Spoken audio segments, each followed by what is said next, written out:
Hello students. तो आज हम वुमेन्स बुक का 5th लेसन कवर करेंगे और लेसन का नाम है द हैप्पी प्रिंस। तो हम इंट्रोडक्शन से शुरू करते हैं।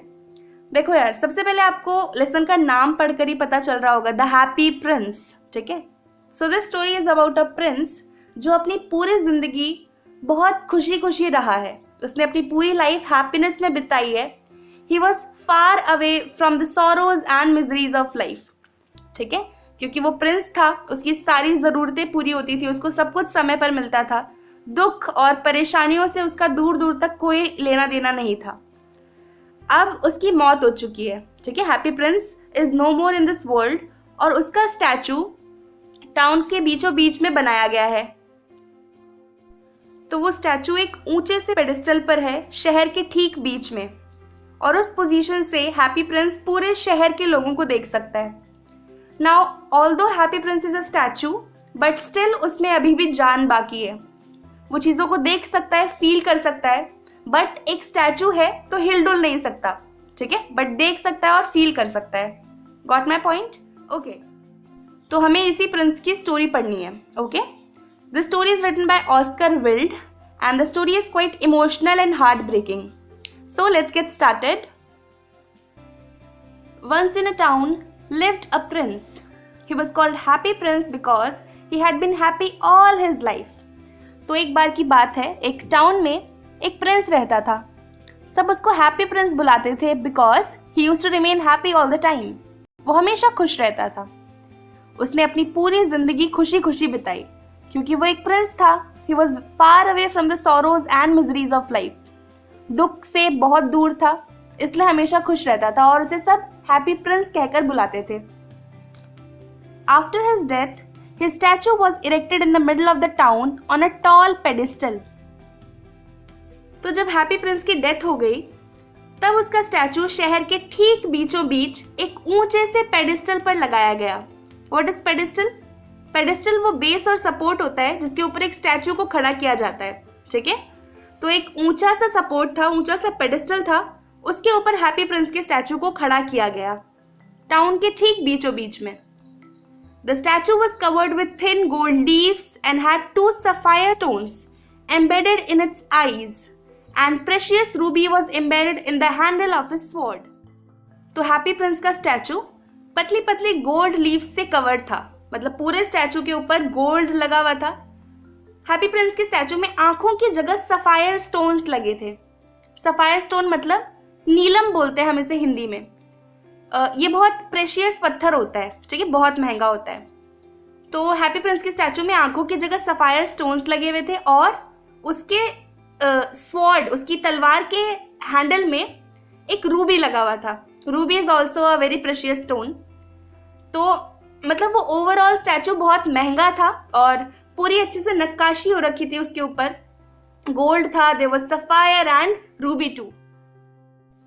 From that pedestal the statue could see all around the city and he overcame with the sad reality of his city. तो हैप्पी प्रिंस को जिस पेडिस्टल पर खड़ा किया गया था वो बहुत ऊंचा था और वो टाउन के ठीक बीचों बीच था, और उस पोजीशन से हैप्पी प्रिंस को पूरा शहर नजर आता था। मैं आपको पहले बता चुकी हूँ कि happy prince is not alive, but still जो उसका स्टैचू है वो चीजों को देख सकता है और महसूस कर सकता है। ठीक है, तो हैप्पी प्रिंस को पूरा शहर नजर आता है वहां से। And he overcame with the sad reality of life. जब तक वो जिंदा था उसने सुख, हैप्पीनेस के अलावा कुछ और नहीं देखा था, बट जब उसकी मौत हो चुकी है तब उसे अपने शहर के लोगों का दुख नजर आ रहा है। He realized that the people of his city lived in a lot of sorrows and miseries. उसने पूरे शहर के लोगों को देखा कि कई लोगों के पास रहने को घर नहीं है, खाने को खाना नहीं है, और people are living their life in difficulties. तो मरने के बाद उसे पता चलता है कि इस दुनिया में दुख नाम की भी कोई चीज होती है जिससे कि उसके शहर के लोग सफर कर रहे हैं फिलहाल। This sight made the happy prince sad. He was being helpless and wept to see the difficulties in the life of the people of his city. तो अपने शहर के लोगों को दुखी देखकर happy Prince became sad. So this is the irony here कि happy Prince became sad. ठीक है, वो अपनी पूरी जिंदगी उसने कभी दुख नहीं देखा, बट अब मरने के बाद उसे पता चल रहा है कि दुख क्या होता है। अपने शहर के लोगों को ऐसा देखकर ही इज फीलिंग हेल्पलेस, क्योंकि वो एक स्टैचू है, वो मूव नहीं कर सकता, बट वो सिर्फ चीजों को देख सकता है और महसूस कर सकता है। वो अपने शहर के लोगों के दुख को महसूस कर सकता है, फील कर सकता है, लेकिन सब कुछ ठीक नहीं कर सकता। सो ही वॉज फीलिंग हेल्पलेस कि वो अपने शहर के लोगों की मदद नहीं कर पा रहा। ठीक है, वो देख रहा है कि लोग कितनी डिफिकल्टीज में है, लेकिन स्टिल वो कुछ नहीं कर सकता, तो वो रोता है रोज यही सब देखकर। One day, a swallow bird was flying over the Happy Prince's city on its way to Egypt to meet his friends. तो एक बार की बात है, हैप्पी प्रिंस जिस टाउन में था उसके ऊपर से उड़कर एक स्वैलो बर्ड इजिप्ट जा रहा था। Swallow is a kind of छोटा सा बर्ड होता है। ठीक है, तो वो उड़कर इजिप्ट जा रहा था टू मीट हिज फ्रेंड्स। अब देखिए, यहाँ पर स्वैलो एक बर्ड है, it is not human being, तो उसके फ्रेंड्स नहीं हो सकते, है ना। लॉजिक तो यही कहता है अगर हम प्रैक्टिकली देखें तो। बट यहाँ पर स्टोरी में statue is not a living being and swallow is not a human being, but still दोनों के पास ह्यूमन इमोशंस है। They can see things, they can understand things and they have feelings. ठीक है, तो वो दोनों ही ह्यूमन बीइंग्स की तरह चीजों को देख सकते हैं, समझ सकते हैं, बात कर सकते हैं। ठीक है, इस चीज को दिमाग में रखना। तो एक बार स्वैलो बर्ड हैप्पी प्रिंस के शहर के ऊपर से उड़कर इजिप्ट जा रहा था अपने दोस्तों से मिलने के लिए। ठीक है, तो इतने में रात हो गई। स्वैलो ने सोचा कि मैं एक काम करता हूँ, अभी मैं थोड़ा सा रेस्ट ले लेता हूँ और उसके बाद मैं सुबह अपने इजिप्ट वाली यात्रा को तय करूंगा। तो वो हैप्पी प्रिंस के शहर में ही रुकने की सोचता है। ठीक है, so he looks for a shelter कि मैं रात कहाँ पर बिताऊंगा, तो वो कोई शेल्टर ढूंढने लग जाता है। So he took shelter for the night at the feet of the happy prince. तो वो शहर में यहाँ वहां देखता है, उसे कोई अच्छे से शेल्टर की तलाश होती है। फिर उसकी नजर पड़ती है हैप्पी प्रिंस के स्टैचू पर। चूंकि वो एक स्टैचू ऊंचे से पेडेस्टल पर था, बर्ड डिसाइड करता है कि मैं वहीं रहूंगा, वहीं अपनी रात बिताऊंगा, क्योंकि वहां पर मुझे बहुत सारी फ्रेश एयर मिलेगी। तो वो उड़कर चले जाता है हैप्पी प्रिंस के स्टैचू के पास। ठीक है, तो हैप्पी प्रिंस के पैरों के ठीक बीच में वो डिसाइड करता है कि मैं यहाँ पर सोऊंगा। सो ही सेज के today I am having a golden bedroom. वो मजाकिया अंदाज में कहता है, क्योंकि हैप्पी प्रिंस का स्टैचू गोल्ड से बना हुआ था।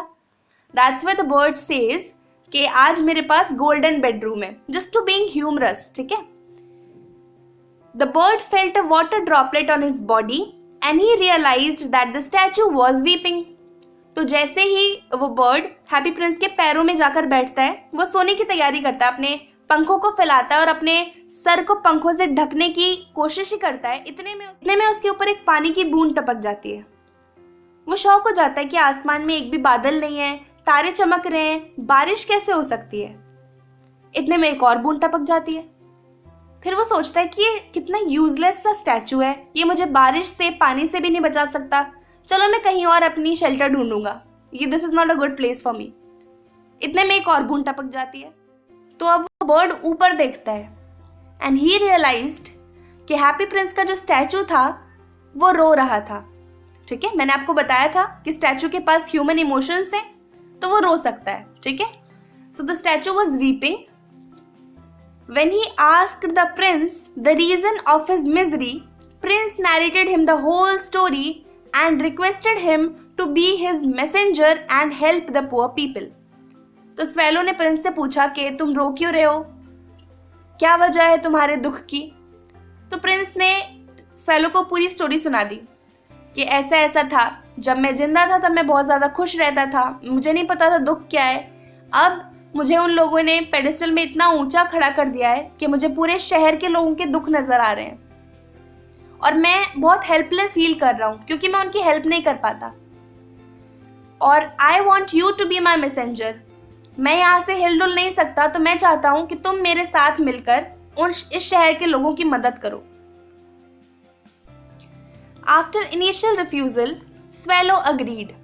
तो पहले तो स्वैलो ने मना किया कि नहीं, मुझे तुम्हारा मैसेंजर बनने में कोई इंटरेस्ट नहीं है, but finally he agreed and took ruby stone out of the sword hilt and delivered it to a poor seamstress.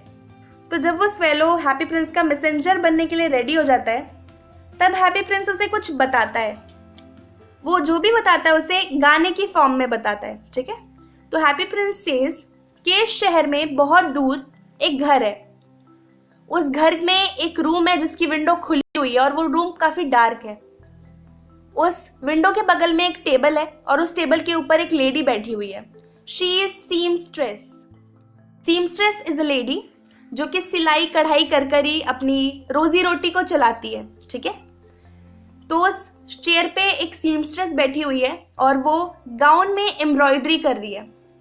और वो गाउन किसके लिए है? वो है प्रिंसेस की सबसे स्पेशल मेड के लिए, जो कि बॉल डांस पर वो ड्रेस को पहनेगी, ठीक है।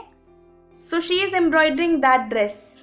उसका चेहरा बहुत थका हुआ है, उसके हाथ एकदम लाल हो चुके हैं वो सुई को चलाते चलाते। उस रूम में कोने पर एक बेड है जिसके ऊपर उसका बेटा पड़ा हुआ है और उसके बेटे को बहुत तेज बुखार है and he is demanding oranges. लेकिन उसकी मम्मी उसे रिवर वाटर के अलावा कुछ नहीं दे सकती because she is so poor, ठीक है। तो हैप्पी प्रिंस स्वेलो से कहता है कि तुम मेरी स्वॉर्ड से, मेरी तलवार के हैंडल से रूबी का स्टोन निकालकर उस गरीब सीमस्ट्रेस को दे दो ताकि उसकी लाइफ के दुख थोड़े कम हो जाए। तो स्वेलो उसके स्वॉर्ड हैंडल से रूबी का स्टोन निकाल लेता है और वो उस पुअर सीमस्ट्रेस को डिलीवर करने के लिए उड़ने लग जाता है हवा में, ठीक है। तो सबसे पहले उड़ते उड़ते वो कैथेड्रल के ऊपर से होकर गुजरता है। कैथेड्रल मतलब चर्च, और चर्च के व्हाइट क्रॉस पे एंजल्स बन रखे होते हैं व्हाइट कलर से, ठीक है। फिर वो थोड़ा और उड़ता है, उसको एक पैलेस नजर आता है जिसमें लोग डांस कर रहे होते हैं, उसे डांस की आवाज सुनाई देती है। फिर वो थोड़ा देर और उड़ता है, उसे बालकनी में एक फीमेल नजर आती है अपने लवर के साथ जो आपस में कुछ बात कर रहे होते हैं। वो लड़की कह रही होती है कि आई होप वो मेरी ड्रेस जल्दी से एम्ब्रॉयडर करके दे दे। मैंने उसे कहा था कि जल्दी से जल्दी अपना काम करना, लेकिन तुम तो जानते हो कि सीमस्ट्रेसेस कितनी ज्यादा लेजी होती हैं। तो ये दोनों आपस में उसी सीमस्ट्रेस की बात कर रहे हैं जिसके घर स्वेलो रूबी डिलीवर करने जा रहा है, ओके। फिर वो थोड़ी देर और उड़ता है, उसको एक रिवर नजर आती है, फिर उसके बाद शिप्स नजर आते हैं। फिर फाइनली इन सब से होते हुए वो सीमस्ट्रेस के घर पहुंच जाता है। वो उसके विंडो में एंटर करता है, विंडो से रूम में एंटर करता है। और वहां पर वो सीमस्ट्रेस सो चुकी होती है क्योंकि वो बहुत थक गई होती है, ठीक है। तो रूबी को वो उसके टेबल पर रख देता है। फिर उसे रूम में उसका बेटा नजर आता है जो कि करवट बदल रहा था, उसे नींद नहीं आ रही थी। तो स्वेलो उसके पास जाता है और उसके ऊपर अपने पंखों से हवा करने लगता है। उस बच्चे को बहुत तेज बुखार होता है लेकिन पंखों की हवा से उसे थोड़ा ठंडा फील होने लगता है। सो द बॉय थिंक्स कि ही इज गेटिंग बेटर और वो एक प्यारी सी नींद में खो जाता है, ठीक है। तो वो बच्चा सो जाता है। फिर स्वेलो वापस आता है उड़कर हैप्पी प्रिंस के पास और उसे बता देता है कि उसने क्या करा, ठीक है। The next morning as he went to bid goodbye, the statue convinced him to stay back for one more day. तो हैप्पी प्रिंस ने कहा था कि एक दिन के लिए मेरे साथ रुक जाओ, तो वो रुक गया। तो अब अगली सुबह स्वेलो पूरे शहर में घूमता है, पूरे शहर के मॉन्यूमेंट्स को देखता है, यहाँ वहाँ बैठता है। ही वॉज वेरी एक्साइटेड कि अब मैं फाइनली इजिप्ट जाऊंगा। फिर वो शाम को फिर हैप्पी प्रिंस के पास पहुंचता है। हैप्पी प्रिंस सेज कि प्लीज तुम मेरे साथ एक रात के लिए और रुक जाओ। सो स्वेलो कहता है कि नहीं, मुझे इजिप्ट जाना है अपने दोस्तों के पास, तुम समझ क्यों नहीं रहे हो, I can't be with you. तो हैप्पी प्रिंस बहुत रिक्वेस्ट करता है तो स्वेलो आखिरी में मान जाता है। And the bird was asked to remove the sapphire stone from one of the statue's eyes and deliver it to a young playwright. तो जब स्वेलो एक और रात रुकने के लिए रेडी हो जाता है तब हैप्पी प्रिंस उसे फिर से एक कहानी सुनाता है, ठीक है, in the form of song. वो गाकर बताता है कि बहुत दूर इस शहर में एक गैरेट में एक यंग प्लेराइट है। प्लेराइट मतलब राइटर जो कि प्लेज लिखता हो, ठीक है। गैरेट मतलब होता है एक अंधेरा छोटा कमरा। तो हैप्पी प्रिंस बताता है स्वेलो को कि एक गैरेट में एक यंग प्लेराइट है, उसके आसपास पेपर्स बिखरे हुए हैं, उसके बगल में एक टेबल है जिसके ऊपर फैले हुए फूल हैं, उसके ब्राउन और क्रिस्प बाल हैं। ब्राउन और क्रिस्प बाल का मतलब वो बहुत दिनों से नहाया नहीं है, ठीक है। तो उसके ब्राउन और क्रिस्प बाल हैं, उसके रेड लिप्स हैं जस्ट लाइक पोमग्रेनेट मतलब अनार जैसे, उसके बड़ी बड़ी ड्रीमी आईज हैं, मतलब उसकी आंखों में बहुत सारे सपने हैं। इसका मतलब क्या है, he is very hard working and ambitious, ठीक है। और अब वो अपना प्ले लिख रहा है and he is not able to write any more, क्योंकि बहुत ज़्यादा ठंड हो रही है और उसके पास पैसे नहीं है कि वो कुछ लकड़ियाँ ला सके अपने फायर प्लेस में जला सके। तो तुम एक काम करो, मेरी आंख में से एक सफायर स्टोन निकालो और उस यंग प्ले राइट को दे के आ जाओ। तो स्वेलो को बहुत दुख लगता है कि आंख निकाल कर मैं कैसे दे आऊं तुम्हें, तुम देख नहीं पाओगे एक आंख से। बट फाइनली हैप्पी प्रिंस कहता है कि तुम जैसा मैं कह रहा हूं वैसा करो। तो फिर स्वेलो हैप्पी प्रिंस की आंख से एक सफायर स्टोन निकालकर उस यंग प्ले राइट के पास उड़कर जाता है, ठीक है। उसके रूम में एक छोटा सा छेद होता है, तो स्वेलो को अंदर जाने में ज्यादा प्रॉब्लम नहीं होती, वो उस छेद से घुस जाता है। वो देखता है कि उसने अपना सर नीचे करके वो अपने टेबल पर बैठा हुआ है, that's why he was not able to see swallow, ठीक है। तो वो सफायर स्टोन लेकर उसके कमरे में घुसता है और उसके टेबल पर वो सफायर स्टोन रख देता है। फिर वो वहां से वापस आ जाता है। वो प्ले राइट उसे देखकर बहुत खुश होता है। ही थिंक्स कि शायद लोग अब मुझे मेरे काम के लिए प्रेज कर रहे हैं, तो मेरे किसी एडमायरर ने मेरे लिए ये गिफ्ट भेजा है। तो वो अपना काम फिर उसी डेडिकेशन और मेहनत के साथ वापस करने लग जाता है। तो स्वेलो आकर हैप्पी प्रिंस को बता देता है कि हाँ मैंने ये काम कर दिया। Again the next morning he wanted to go to Egypt. तो अब अगली सुबह वो फिर कहता है कि मुझे इजिप्ट जाना है, but prince did not let him go. लेकिन हैप्पी प्रिंस उसे फिर से रोक लेता है and he asked the swallow to pull out sapphire stone from his second eye for a poor match girl. तो अब हैप्पी प्रिंस उसे दोबारा नहीं जाने दे रहा है एंड ही इज सेइंग कि एक रात के लिए और रुक जाओ। तो अब जब स्वेलो अग्री हो जाता है तब वो फिर से उसे एक स्टोरी सुनाता है कि दूर कहीं पर एक पुअर मैच गर्ल है, उसने अपनी सारी मैचेस गटर में गिरा दी हैं, जिसकी वजह से वो खराब हो चुकी हैं। अब वो ऐसे अपने घर पे जाएगी बिना पैसे लिए तो उसके पापा उसे बहुत मारेंगे। उसके पास ना स्टॉकिंग्स हैं, ना उसने सर पे कुछ ओढ़ रखा है, ना उसके पास सॉक्स हैं। इतनी ठंड में वो बेचारी परेशान है। तो तुम एक काम करो, मेरी दूसरी आंख से भी सफायर स्टोन निकालकर उस मैच गर्ल को देकर आओ। तो वो स्वेलो कहता है कि नहीं, मैं ऐसा नहीं कर सकता। अगर मैंने ऐसा किया तो तुम ब्लाइंड हो जाओगे, तुम अंधे हो जाओगे, देखोगे कैसे। तो हैप्पी प्रिंस कहता है तुमसे जितना कहा जाए तुम उतना करो। तो स्वेलो मजबूरन वश उसकी दूसरी आंख से सफायर स्टोन निकालकर उस मैच गर्ल को दे आता है। तो मैच गर्ल बहुत खुश हो जाती है कि अब उसे डैडी से डांट नहीं खानी पड़ेगी। तो वो वापस आता है हैप्पी प्रिंस के पास, जो कि अब ब्लाइंड हो चुका है क्योंकि उसकी आंखों से दोनों सफायर स्टोन्स निकल चुके हैं और अब ठंड भी बहुत ज्यादा बढ़ गई है। By this time, weather had become cold and the bird developed an attachment with the statue.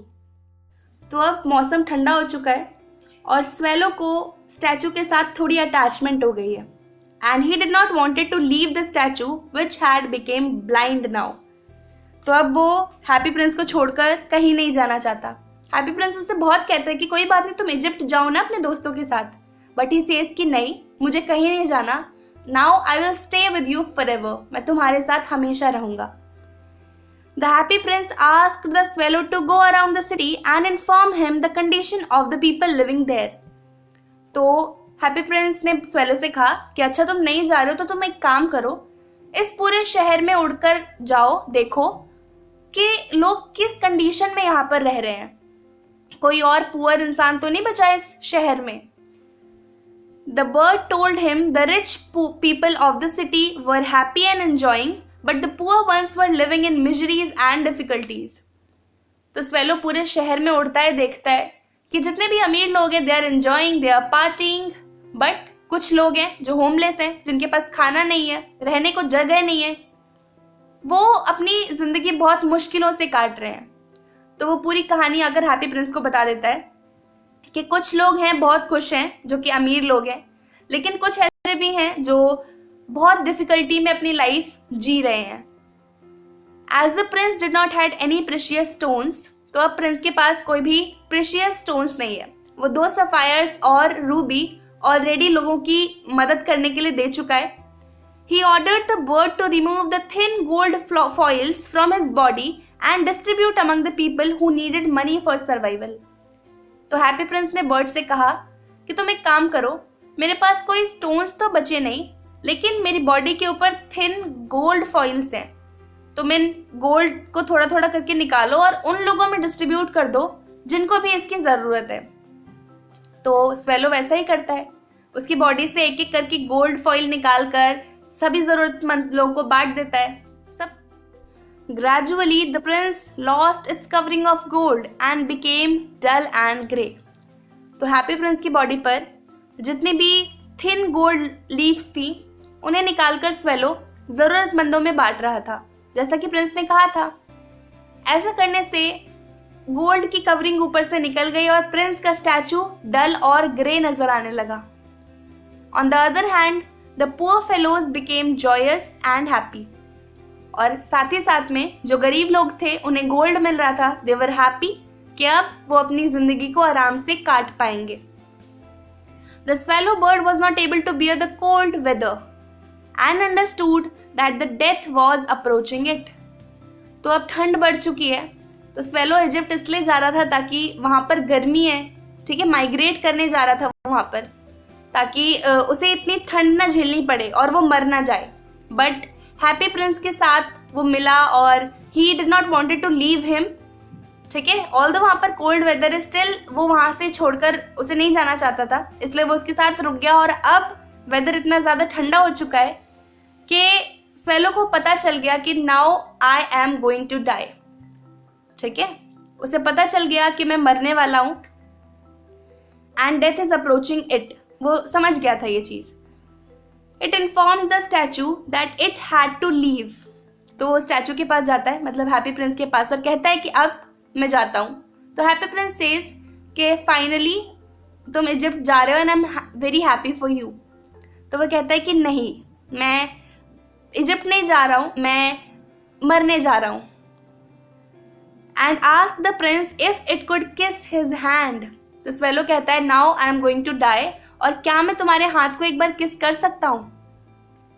And the statue who loved the bird asked him to kiss him on lips. तो हैप्पी प्रिंस, जिसको bird से attachment हो गई थी, he loved him, तो वो कहता है कि नहीं, तुम मेरे हाथ पर नहीं, तुम मेरे लिप्स पर किस करो, टू से आई लव यू, ठीक है. And the bird died and fell at statue's feet. और प्रिंस के लिप्स को किस कर कर वो बर्ड वहीं पर गिरकर मर जाता है हैप्पी प्रिंस के पैरों में. A strange sound came out of the statue, the sound of breaking its heart. तो जैसे ही स्वेलो मरता है, उस स्टैचू में एक अजीब सी आवाज आती है. स्टैचू का दिल टूट चुका होता है. ऑल्दो वो मेटल का था, बट स्टिल उसमें ह्यूमन इमोशंस थे. उसका दिल 2 टुकड़ों में बट चुका था और एक अजीब सी आवाज आई उसके दिल टूटने की. Although the statue's heart was made of lead, but it broke as it was overwhelmed with the affection towards the bird. तो जैसा मैंने आपको बताया कि वो मेटल का बना हुआ था, लेड का बना हुआ था हर्ट, बट स्टिल उसमें बहुत सारे इमोशंस थे, अटैचमेंट थी बर्ड के साथ एक. So that's why his heart broke. When the statue was melted in the furnace, the heart did not melt. तो अब वो डल हो चुका था स्टैचू, क्योंकि उसके ऊपर की सारी गोल्ड कवरिंग उतर चुकी थी. तो एक बार कोई आता है शहर में और वो कहता है कि स्टैचू को उतरवा दीजिए, ये एकदम अपनी चमक खो चुका है, it is not looking pretty anymore. तो उसको उतरवाया जाता है, उसे मेल्ट कराया जाता है, लेकिन उसका हर्ट अभी भी मेल्ट नहीं होता, ठीक है. और उस हर्ट को गार्बेज में फेंक दिया जाता है, and thrown in the garbage, and coincidentally landed near the swallow's body. और इत्तेफाक से हैप्पी प्रिंस का जो टूटा हुआ दिल है वो वहां पर जाकर गिरता है जहां पर स्वेलो की बॉडी गिरी हुई थी. मतलब मरने के बाद भी they finally work together. God's angel took the both dead swallow and the broken heart to him because they were the most precious things on the land. तो भगवान ने अपने एक एंजल से कहा था कि तुम इस दुनिया की 2 प्रेशियस चीजें लेकर आओ. तो वो एंजल उस डेड स्वेलो को लेकर गई और हैप्पी प्रिंस के हर्ट को, क्योंकि उसके हिसाब से they were the most precious things on land, क्योंकि बिना किसी स्वार्थ के they had affection for each other. So इससे ज़्यादा प्योर और प्रेशियस क्या हो सकता है, ठीक है। So this was the end with our story. I hope आपको स्टोरी समझ आई हो, वीडियो अच्छी लगी हो। अगर वीडियो अच्छी लगी तो वीडियो को लाइक कर दें, चैनल को सब्सक्राइब कर लें और बेल आइकन दबाना ना भूलें, ताकि आने वाली सभी वीडियोस की अपडेट आप तक पहुंचती रहे। तो आपसे मिलते हैं आगे आने वाले वीडियोस में, तब तक के लिए bye bye, take care, have a great day.